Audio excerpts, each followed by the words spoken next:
On this week on What Would You Do, we will be seeing the reaction of teens on domestic violence at R.L. Turner High School. This happens quite frequently in the United States. Every 9 seconds, a woman is abused or beaten. So today on What Would You Do, we will be using these actors. Karen, who will be playing the abused girlfriend, and Isaac will be playing the abuser boyfriend.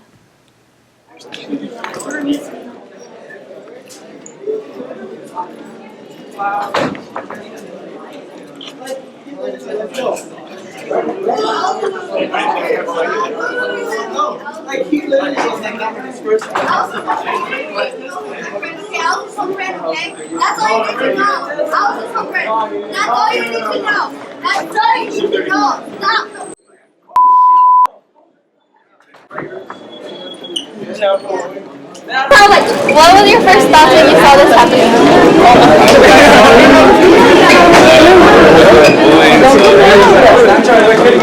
I don't know, cousins, family, something. What did you feel in the moment? I don't know, maybe it happened because I don't respect her, so I thought help her up and help her in. That's also matter. If this was a real life situation, would you call back? Step up to it and hit her up and that's it.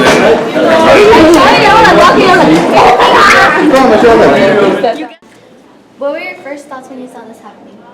I was like, oh my God, what is happening here? Things are getting crazy. This is the revolution. How did you feel at the moment?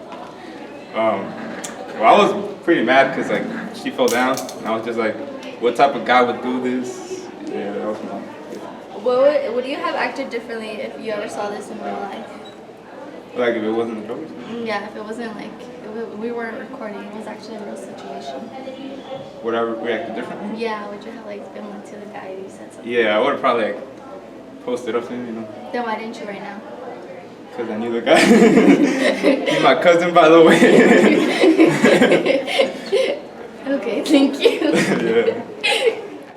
So we're doing a video on domestic violence, and why do you think the people react the way they do? Why do you think they go to violence? The perpetrator? Mm-hmm. I think that very often people don't have good coping skills. They haven't learned how to control their anger. So when an emotion is so strong, it takes over because they don't have the ability to rationalize, calm down, and think through it. Certainly not every person, but there's a percentage of the population that has had negative behavior rewarded or bully type behavior rewarded, so then that becomes a coping skill that they go to instead of stopping, calm down, think it through, get help. So what do you think we can do to stop it? The number one tool to stop abuse is education. Mm-hmm. Talk about it, direct teach about it, educate people on resources on how to get help. But many times when a girl or a boy, especially a boy, is being abused by their partner, they keep it a secret. They don't want anyone to know. Because if I tell you, then you might force me to do something, or if I tell you and I don't, then you might do something. So it's really important that it is no longer a secret, that we take it out of the darkness, that it's not hidden, that it's brought to light, and that people are safe to talk about it. Because here at Turner, if we knew that there was a violent situation, probably we would notify all the teachers, and so everybody could be vigilant together to protect that student. Or we would come up with a safety plan. But if it's a secret and it's hidden, then we can't intervene to protect them. So I don't know what project you are doing for class, but even something like this. Because chances are someone in your classroom, someone who watches this, is in an abusive relationship or has seen an abusive relationship. And by us talking about it, it brings to light that it really isn't okay and they don't have to stay. Mm-hmm. Thank you. You're welcome. Miz, I have a last question. Okay, babe. Or what's a message you could tell to those that are going through some abuse stuff like this? So what I would tell someone who's being abused, the truth is, it's not your fault. It is not your fault. When someone is abusive, that is about them, not you. And they will tell you because you're not pretty enough, or not smart enough, or not good enough, or you didn't clean well enough, or you didn't make a good enough grade, or you didn't, that's all a lie. When someone's abusive, it's about them, not you.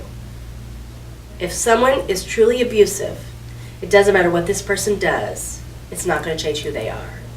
And so if you're in an abusive relationship, don't think you can change them. Don't think it'll get better. Don't think I'll love them enough, because it's not about love. Love doesn't fix situations like this. It is intervention, therapy, help, counseling. But if you're in an abusive relationship, tell someone and get help. Okay. Thank you.